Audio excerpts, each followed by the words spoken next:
Some West Oahu residents say a prominent development company has broken its promise to them. That's because power lines are being built above ground in their community instead of underground. It's been an ongoing issue for months. KITV4's A'ali'i Duklo has the latest. Construction on these poles for the power lines stopped last summer, so the Hawaiian Electric Company and developer D.R. Horton could listen to the community's concerns over them. And despite pushback, they're moving forward.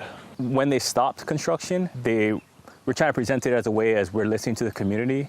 But when you actually look at why they stopped, it was more of they had to. It was just part of the process in order to get the requisite approvals. Besides the look of the power lines, residents of the new Ho'opili community argue they will also diminish their property values. And it can be dangerous at times when these lines fall. Representative Elijah Perrick represents the area.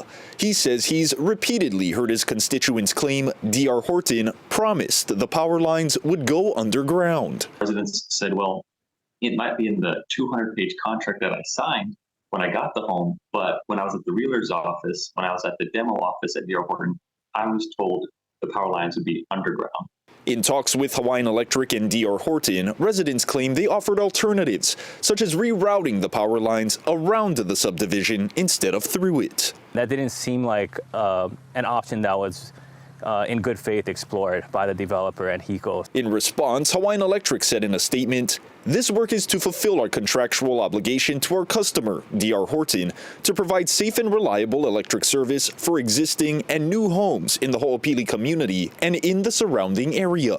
There is a process for building electric infrastructure, and the detailed regulatory record shows Hawaiian Electric followed all of the required steps." So it feels like there's a clear broken promise here.